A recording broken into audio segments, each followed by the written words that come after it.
child claims to have lived in the time of Moses, and what they say about the Red Sea shocks everyone.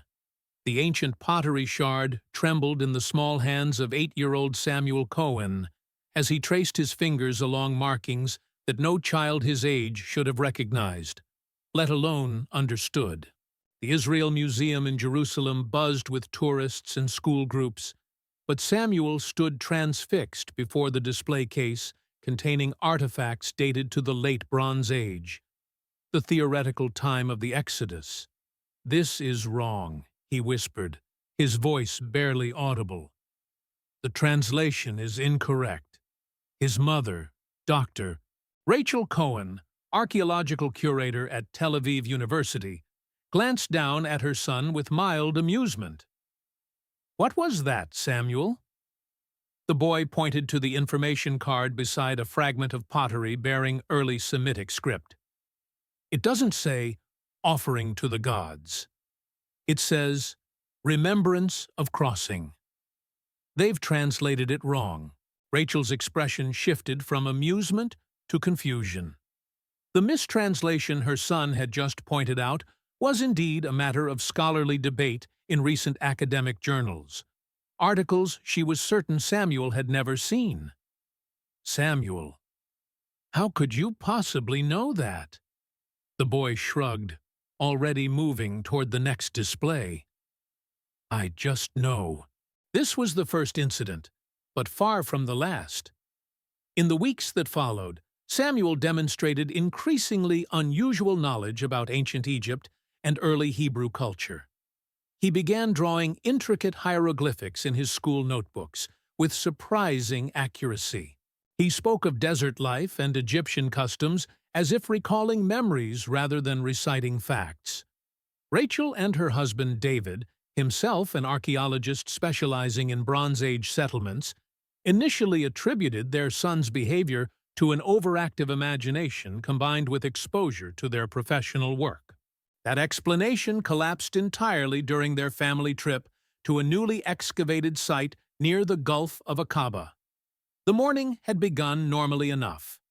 Samuel had been excited about the expedition, bouncing in the back seat of their rental car as David navigated the rough desert roads. The site was believed to potentially contain evidence of ancient trade routes between Egypt and Canaan. As they approached a particular rocky outcropping overlooking what would have been an ancient shoreline, Samuel fell suddenly silent. His parents, engrossed in discussion about the site's significance, didn't notice the change in their son until they heard his voice, but not as they'd ever heard it before. "Hamayim nigzerim. Elohim knows Yadav. Moshe omed sham." Samuel called out in perfect ancient Hebrew dialect, his voice somehow deeper, his posture rigid as he pointed toward the sea. David froze, staring at his son. As a native Israeli and scholar, he understood modern Hebrew, but this was different, an archaic form he struggled to fully comprehend. The pronunciation contained phonetic elements not used in thousands of years. "Samuel," Rachel approached her son cautiously. "What are you saying?" The boy turned to his mother, his eyes wide and somehow different, focused yet distant, as though seeing through time itself. "My name is Efraim, son of Asher of the tribe of Dan," he replied in accented English. "I walked this path when the waters stood as walls beside us. I was there when Moshe brought us from slavery." Rachel exchanged alarmed glances with David, who had pulled out his phone and begun recording. This was either an elaborate prank or something neither of their scientific backgrounds had prepared them for. Who are you speaking to us as?" David asked carefully. "I told you. I am Ephraim. I am 8 years born when we fled Egypt. I walked these sands.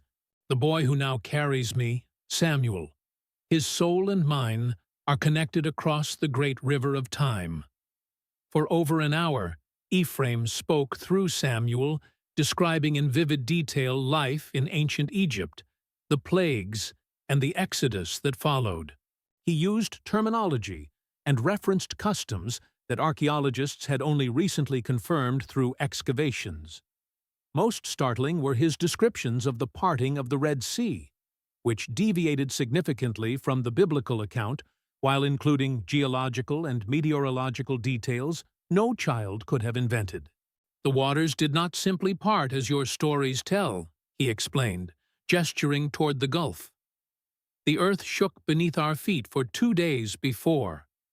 The skies turned green like Egyptian copper, and winds came that bent men to their knees. When Moshe raised his staff, the rumbling beneath the waters grew stronger, and the sea began to roll back, not like a curtain as your stories say, but like water pouring from a broken vessel." Dr. Jacob Levi, a linguistic expert and colleague whom Rachel frantically called to the site, arrived by late afternoon. After listening to the boy speak, he confirmed what the Cohens already suspected. Samuel was speaking in an extinct Hebrew dialect consistent with the theoretical time frame of the Exodus, with syntactical patterns that hadn't been used in over 3,000 years. "This isn't possible, Doctor," Levi whispered to Rachel and David, while Samuel Efraim sat drawing in the sand with focused intensity. "The phonetic structures he's using aren't even fully documented. Some of these verb forms we've only theorized might have existed. Could he have learned this somehow? From books in our home or university lectures he overheard?" David asked, desperate for a rational explanation. Dr. Levi shook his head. "No one speaks this dialect today. It's like hearing someone suddenly speak perfect Shakespearean English with the exact pronunciation patterns of the 16th century. Something linguists can only approximate, and he's using words we've never seen in any written record." As the sun began to set, Samuel suddenly stood and walked purposefully toward a specific area about 200 meters from where they had been sitting. The adults followed as he began moving rocks, eventually revealing a depression in the ground. "Here," he said, his voice still carrying that strange, ancient cadence. "I buried remembrances here. I returned as an old man after our wandering was complete. I placed tokens of our crossing as witness for the future." David looked skeptical, but retrieved a small archaeological kit from their vehicle.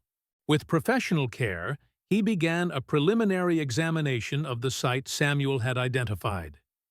Within 30 minutes, his expression had transformed from doubt to shock as he unearthed what appeared to be ancient fabric preserved in the arid conditions, along with small clay tokens bearing markings consistent with early Semitic script. "Etwain babai da tarkait." "This can't be," he whispered, carefully photographing each item before extraction. "This site wasn't on any archaeological survey. There's no record of findings here." "Because no one has looked in the right place," Samuel Ephraim replied simply. "The path we walked is not where your scholars believe it was." As night fell, they returned to their vehicle. Samuel suddenly yawned deeply, rubbed his eyes, and looked around in confusion. "Dad? Where are we? Did I fall asleep?" His voice was entirely his own again, a child's voice, with no trace of the ancient dialect or strange cadence. The incident might have been dismissed as an elaborate hoax or psychological episode, if not for what happened the following week. Preliminary analysis of the fabric found at the site dated it to approximately 3,400 years ago, the theoretical time period of the Exodus. The markings on the tokens were consistent with Proto-Sinaitic script, a precursor to ancient Hebrew. News of the discovery spread through academic circles, bringing Samuel to the attention of researchers specializing in various phenomena from reincarnation to genetic memory. Most scientists remained skeptical, suggesting the boy had somehow absorbed information from his parents' work and combined it with an extraordinary linguistic talent. That theory collapsed during a controlled interview with Dr. Levi and a panel of historians, archaeologists, and religious scholars.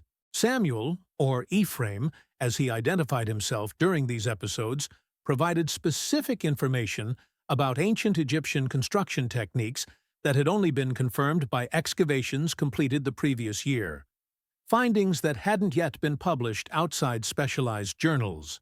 The great stones were moved on rounded logs, but first the ground was made slippery with the fat of cattle mixed with the mud of the Nile.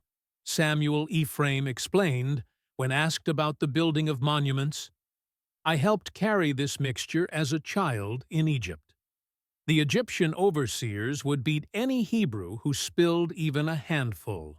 When shown various artifacts with no identifying information, Samuel correctly identified their use and origin, including several items whose purpose had been misclassified in museum collections.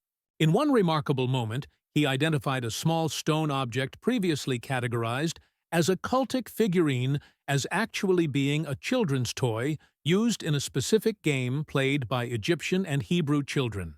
3 weeks after the initial incident, Rachel and David agreed to bring Samuel to a research facility where he could be observed under scientific conditions. During one session, Dr. Nadia Ibrahim, a geologist specializing in the Red Sea region, presented Samuel with unmarked topographical maps of several areas. Without hesitation, Samuel pointed to a specific coastal region. "This is where we crossed. Not where your stories say, not at this narrow sea here," he said, pointing to the Gulf of Suez, the traditional site associated with the Exodus. "But here, where the waters were shallow but wide, where the ground beneath could rise when the earth shook." Dr. Ibrahim exchanged glances with her colleagues. The area Samuel indicated had been the subject of recent geological studies suggesting significant seismic activity during the approximate time period of the Exodus, potentially capable of temporarily exposing land bridges that were normally underwater. "Ephraim, can you tell us more about the crossing? How the waters parted?" she asked carefully. Samuel closed his eyes, his breathing deepening. When he spoke again, his voice carried that now familiar ancient cadence. "For 3 days before, the earth trembled. Many feared it was Egypt's gods pursuing us.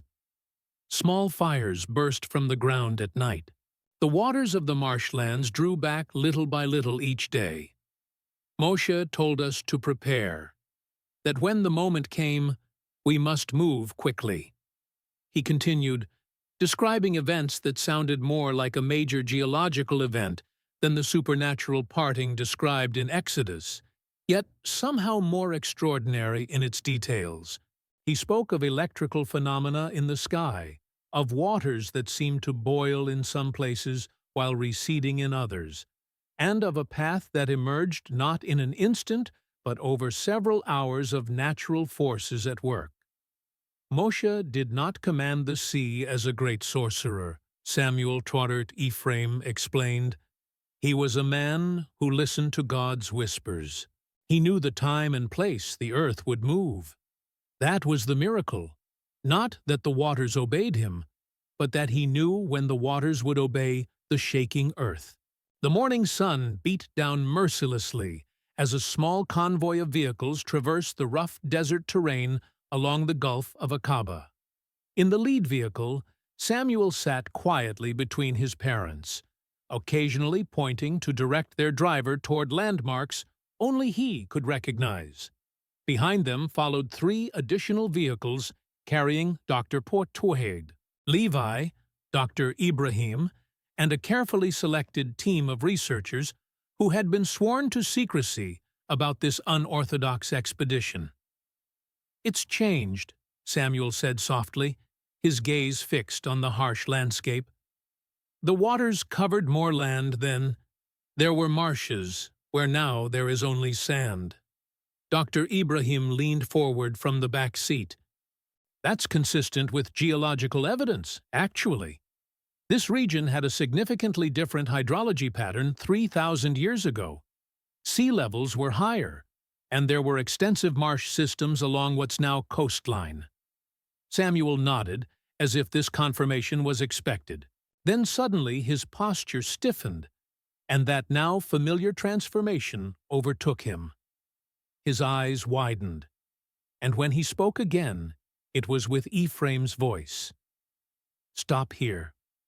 We are close." The convoy halted at his command. They had traveled nearly 20 kilometers from any marked archaeological site to an unremarkable stretch of land where rocky terrain met ancient shoreline. Dr. Ibrahim consulted satellite imagery on her tablet. "This area hasn't been surveyed archaeologically," she confirmed. "It's never been flagged as a site of potential interest." Samuel Ephraim exited the vehicle with purpose and began walking toward a specific outcropping of rocks. The adults followed, cameras and equipment in hand, as the boy navigated the terrain with surprising confidence. "Here we camped," he said, indicating a wide, flat area.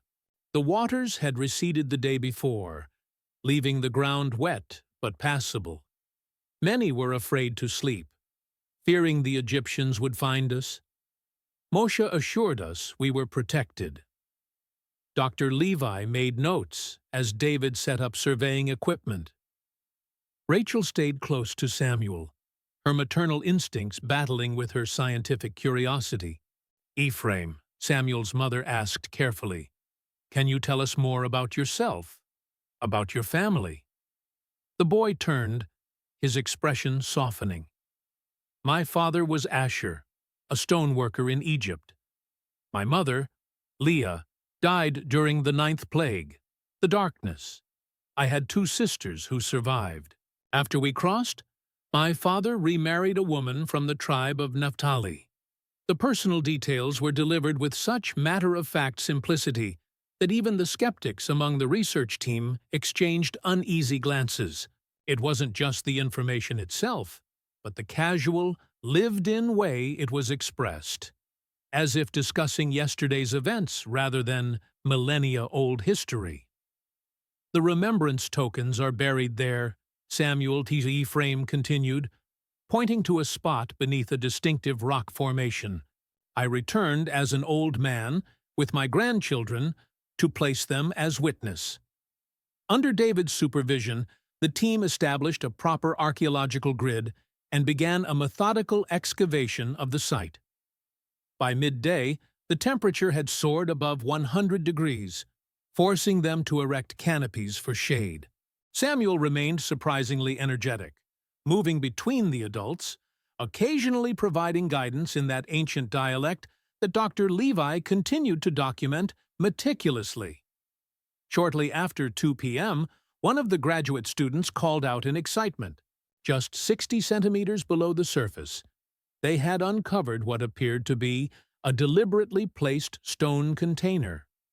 With painstaking care, David extracted it while the team photographed and documented every step. The container, a hollowed stone with a fitted lid, had been sealed with a primitive form of bitumen. When carefully opened, it revealed contents that left the assembled scholars speechless. A small wooden object wrapped in remarkably preserved linen, several clay tablets bearing Proto-Sinaitic inscriptions, and a leather pouch containing what appeared to be personal items.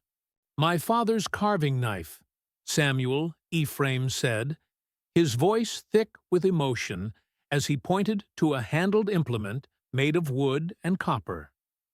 "And the counting stones I used to learn numbers from the Egyptian overseer's son, who befriended me in secret."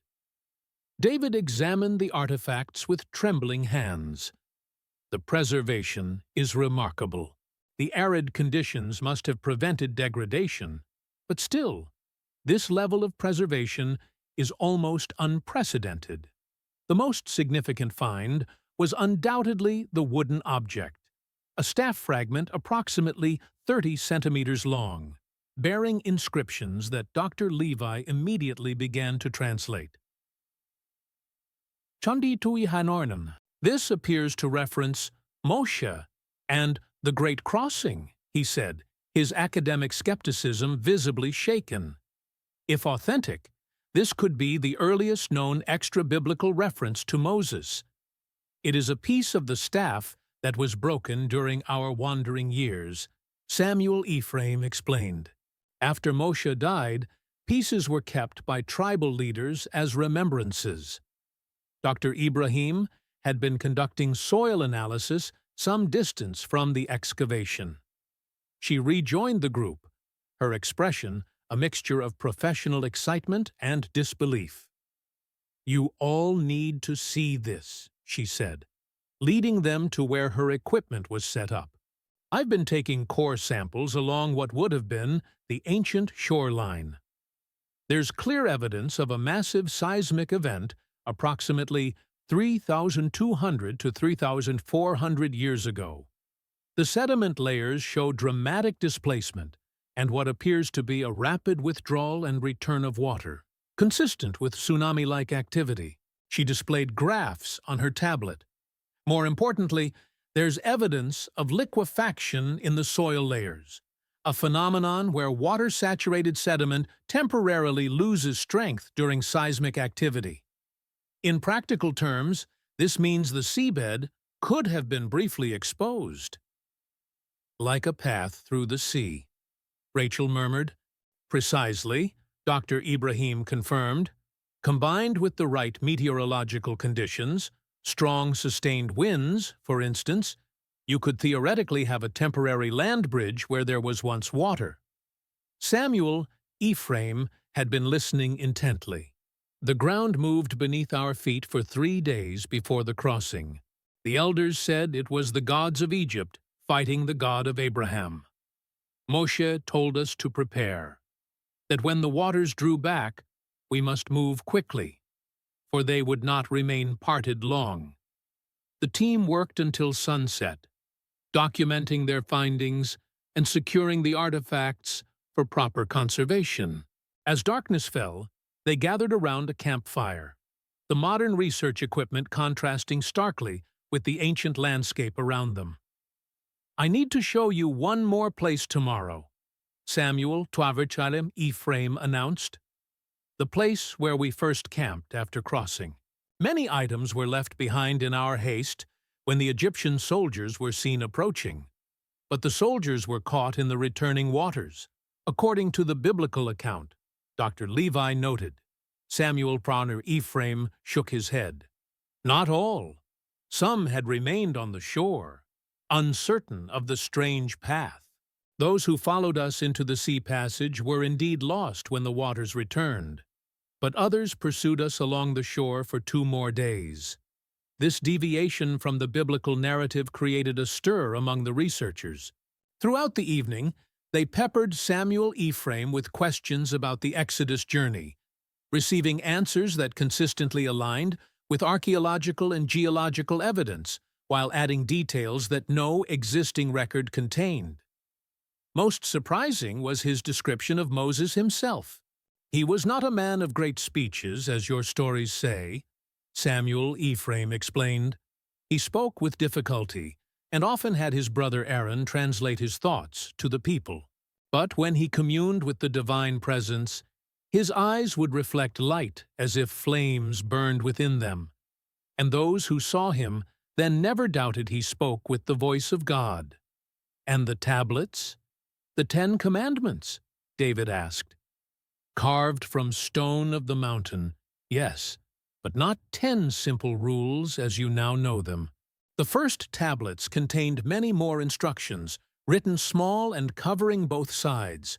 When Moshe broke them in anger, the second set was simpler, with fewer words that could be read by more people." As the night deepened, Samuel gradually became drowsy, mid-sentence during a description of desert travel techniques. He yawned, rubbed his eyes, and was suddenly just an 8-year-old boy again, looking confused at the adults around him. "Did I fall asleep?" he asked in his normal voice. "I had the dreams again." Rachel moved to her son's side. "What dreams, sweetheart?" "About being the other boy, walking in the sand with all the people, the loud noise of the water." Samuel's eyes were already closing again as Rachel helped him into their tent. The following morning, the team prepared for the second location Samuel had promised to show them. Dr. Ibrahim approached Rachel and David with concern. "I've been reviewing the geological data more thoroughly. This entire region shows evidence of significant volcanic activity during the period in question. The timing aligns with the massive eruption of Thera in the Mediterranean." "The Santorini eruption?" David asked. "Date. That's been theorized as a potential natural explanation for some of the plagues described in Exodus." "Yes," Dr. Ibrahim confirmed. "Volcanic ash could account for the darkness. Water contamination could explain the blood-red waters, and subsequent ecological disruptions could trigger insect swarms and animal die-offs. But more importantly, major volcanic events can trigger seismic activity thousands of kilometers away, including tsunami-like wave displacement." "You're suggesting the parting of the Red Sea could have been a geologically triggered event?" Rachel asked. "The evidence supports that possibility," Dr. Ibrahim replied. "What's extraordinary is that your son is describing geological phenomena that we've only recently been able to confirm through modern scientific methods." Samuel emerged from the tent, immediately assuming Ephraim's persona without the transitional confusion of the previous day. It was as if the two consciousnesses were beginning to merge, or at least cooperate. "We must go now," he stated with that ancient authority that still unnerved his parents. "The sun path is correct to find the place." The convoy followed Samuel's directions to a location approximately 8 kilometers east of the first site. Here, the terrain formed a natural basin surrounded by low hills, a perfect sheltered campsite. As soon as they arrived, ground-penetrating radar confirmed what would have been unthinkable just days before: evidence of extensive human activity below the surface. The controlled excavation that followed revealed fire pits, pottery fragments, and most convincingly, a distinctive pattern of post holes suggesting temporary structures had once stood in organized rows, exactly as Samuel Ephraim had described the first Israelite encampment. "See, the findings are consistent with a large group of people stopping here briefly," Dr. Levi confirmed as they catalogued the discoveries. "The pottery fragments show both Egyptian and Canaanite influences, which would align with the mixed group described in Exodus. The most significant discovery came late in the afternoon when they unearthed a small clay seal bearing an impression that stunned the entire team. A clear image of what appeared to be a six-pointed star, a proto-star of David centuries before its known use as a Jewish symbol. Doors, the symbol of the agreement between God and our people." Samuel, Ephraim explained, unsurprised by the find. It represented the joining of heaven and earth, the divine promise and human obligation bound together. As sunset approached, Samuel led them to a specific spot at the edge of the basin. "Here," he said solemnly, "this is where we stood and looked back toward the waters, watching them return to their place, knowing Egypt was truly behind us forever." Moshe raised his hands to the sky, and for a moment it seemed the clouds themselves formed the shape of a great hand above us. The adults stood in silence, even the most skeptical among them affected by the boy's words and the mounting evidence that something truly extraordinary was occurring, something that challenged both scientific understanding and religious tradition. News of the discoveries spread through academic circles, despite the team's efforts at discretion. Within weeks, satellite images revealed unauthorized excavations appearing near their research sites, prompting the Israeli Antiquities Authority to secure the area. The artifacts recovered under Samuel's guidance had been transported to a specialized laboratory at Tel Aviv University, where preliminary dating confirmed their age to approximately 1250–1300 BCE, aligning with one of the theoretical timeframes for the Exodus. International media caught wind of the story, reporting that breakthrough discoveries might provide evidence for the biblical Exodus, though the involvement of an 8-year-old boy with apparent past life memories remained closely guarded. The Cohen family retreated to their home in Jerusalem, declining all interview requests as they grappled with the implications of what was happening with their son. "The transitions are becoming more fluid," Rachel noted to David as they observed Samuel playing normally in their garden one afternoon. "He moves between himself and Efraim almost seamlessly now, without the confusion or disorientation from before." "I'm more concerned about what happens when the research concludes," David replied quietly. "The university is already fielding calls from religious authorities and skeptical colleagues alike. Some view our findings as a threat to traditional interpretations, others as pseudoscience undermining academic credibility." Inside their home, a small team had gathered: Dr. Levi, Dr. Ibrahim, and Dr. Sarah Kaufman, a child psychologist specializing in exceptional cognitive cases. They'd been monitoring Samuel's condition while helping to authenticate and contextualize his revelations. "From a psychological perspective, what we're observing doesn't fit known patterns of confabulation or suggestion," Dr. Kaufman explained. "Samuel exhibits no signs of coaching or performing. During the Efraim episodes, his brainwave patterns show differences consistent with altered states, yet he remains coherent and consistent across sessions." Dr. Ibrahim spread maps across the dining table. "The geological evidence supports Samuel's account of the crossing location. We've confirmed substantial seismic activity in the region during the estimated time frame. Additionally, core samples reveal a layer of volcanic ash consistent with the massive Thera eruption, which could have triggered the seismic events he describes. And linguistically, there's no explanation for his command of an extinct Hebrew dialect." Dr. Levi added, "He's using syntactic structures and vocabulary that match our limited samples from the period, but with consistencies we hadn't previously recognized. It's as if he's filling gaps in our understanding of the language's evolution." Satyoyu.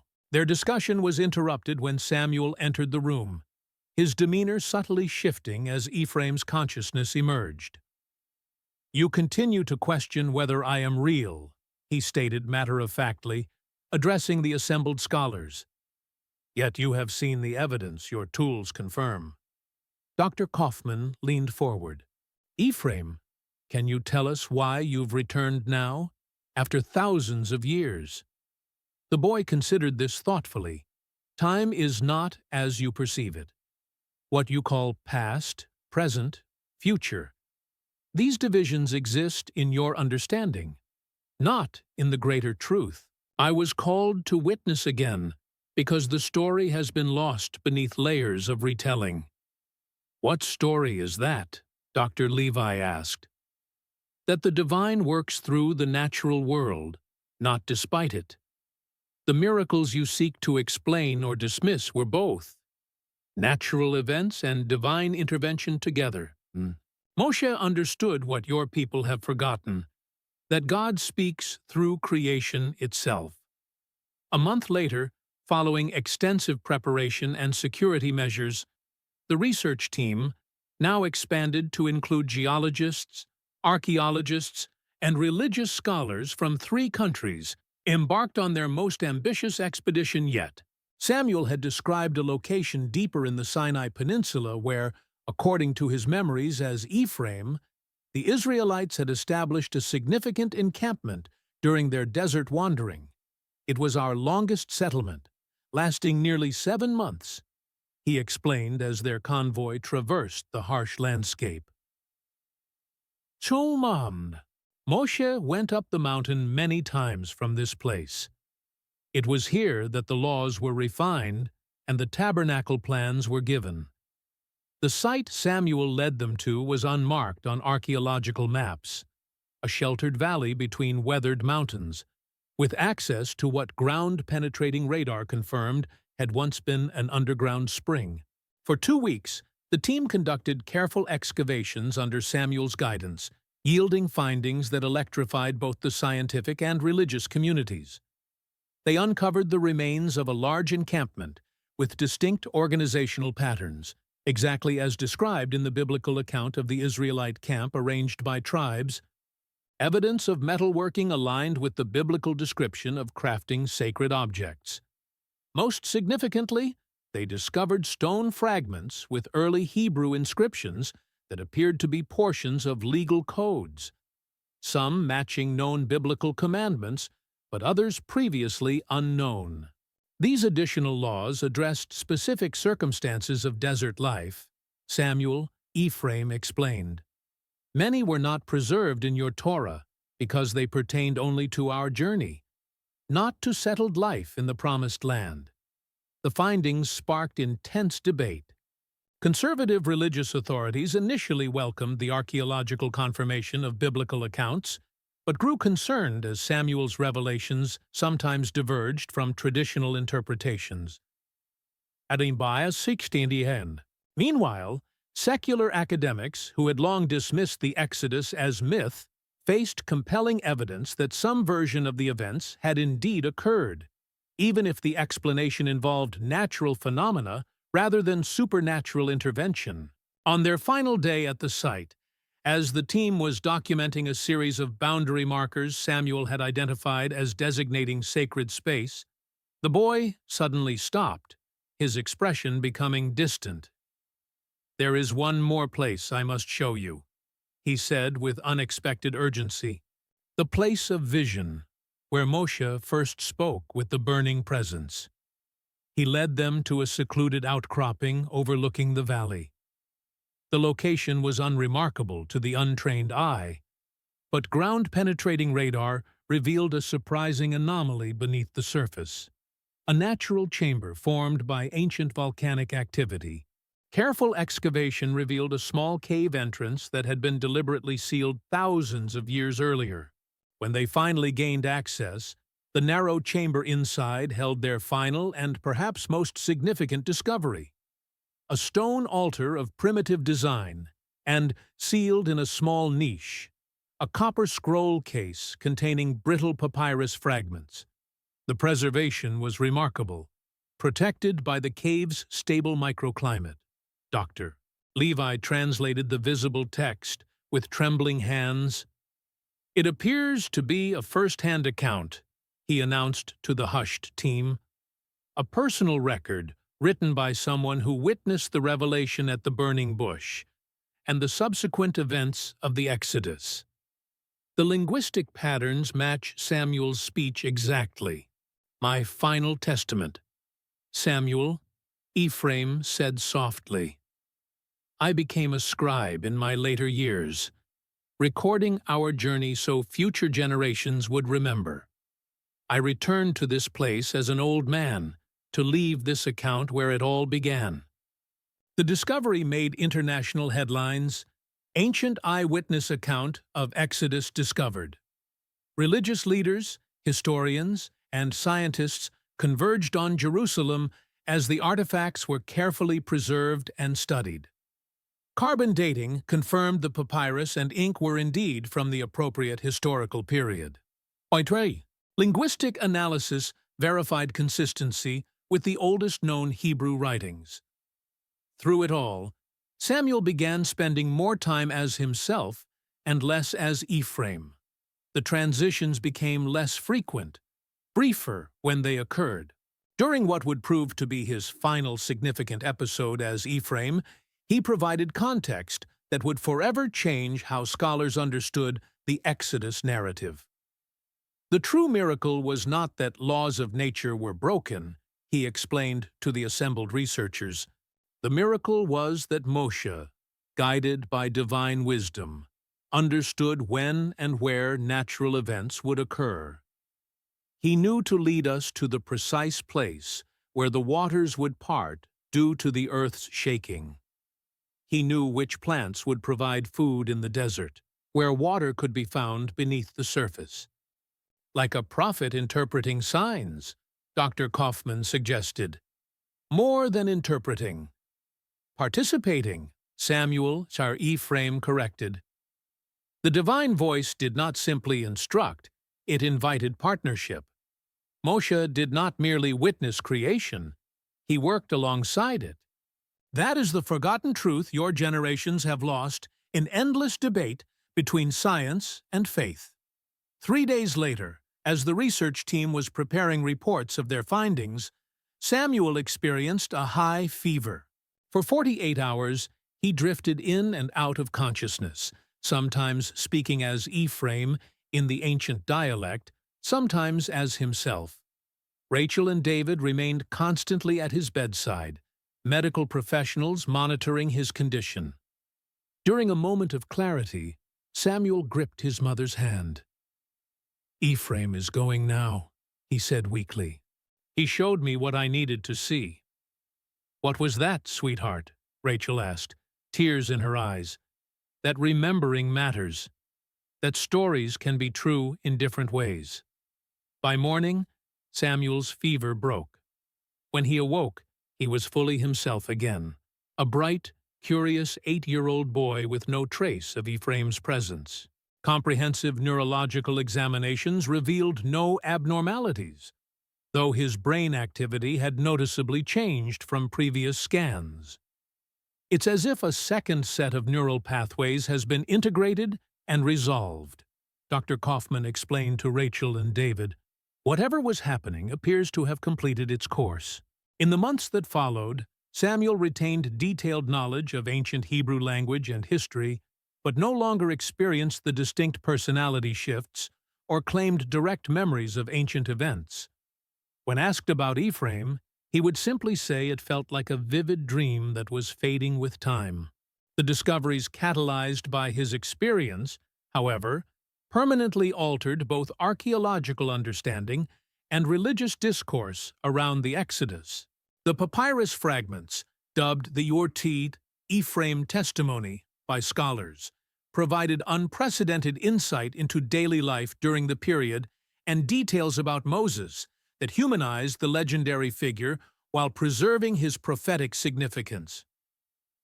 1 year after Samuel's first transformation at the museum, a symposium was held at Tel Aviv University, bringing together religious leaders, scientists, and historians to discuss the implications of their findings. Rachel and David attended, though Samuel remained at home with grandparents, having expressed no interest in the academic proceedings his experiences had spawned. What we've discovered challenges both religious fundamentalism and scientific dismissal of ancient narratives. David addressed the gathered scholars. The evidence suggests historical events underlying the Exodus account, though interpreted through the theological understanding of the time. Perhaps most significantly, Rachel added, we've found that natural explanations for biblical phenomena don't diminish their religious significance. The ancient Hebrews witnessed genuine natural wonders that aligned with their exodus from Egypt. That these events can be explained geologically doesn't make them any less extraordinary or meaningful. Rabbi Menachem Kalner, representing conservative Jewish scholarship, offered his perspective. Throughout our tradition, we find the divine working through natural means. Our ancestors understood something modern minds sometimes forget, that natural law itself is divine creation. The bush burned, but was not consumed. The waters parted, but through means the Creator had established in the fabric of the earth itself. Dr. Ibrahim presented her comprehensive geological analysis, demonstrating how seismic activity, volcanic effects, and meteorological conditions could have combined to create the phenomena described in Exodus. What's remarkable is not just that these events could have occurred naturally, but that someone could have predicted them with enough accuracy to lead people to safety at precisely the right moment. The findings ultimately gave birth to a new field of study, informally dubbed convergent historical analysis, integrating archaeological evidence, geological data, anthropological context, and religious traditions to form more complete historical pictures. As for Samuel, he returned to a relatively normal childhood, though with an extraordinary aptitude for languages and history. On his 9th birthday, when a well-meaning relative asked if he missed being Ephraim, the boy shook his head. "Ephraim finished his journey a long time ago," he said with the simple wisdom of a child. He just needed help remembering how the story really happened, so everyone else could remember too. On rare occasions in the years that followed, Samuel would make observations about ancient life with a precision that still startled his parents. The exact method for preparing certain foods, the specific way tents were secured against desert winds, the particular rhythm of prayers sung around evening fires. But these came as simple comments, not immersive experiences. The world's understanding of its ancient past had been irrevocably changed through the mysterious connection between a boy from modern Jerusalem and a child who had walked out of Egypt thousands of years earlier. Scientific journals and religious texts alike were revised to reflect new insights, and the artificial boundaries between empirical research and spiritual tradition began to dissolve in the face of evidence that each held pieces of a larger truth. Perhaps the most profound legacy of Samuel's experience was captured in the final translated passage from Ephraim's Testament. Words written more than 3 millennia ago that seemed directed across time to the very researchers who would eventually discover them. I record these things not only for those who will come after me, but for those who will rediscover what we have known. The divine voice speaks in many ways, through burning bushes and parting waters, through trembling earth and guiding stars, through the wisdom of leaders and the questions of children. Listen for this voice in all things, and the path through your own wilderness will be revealed.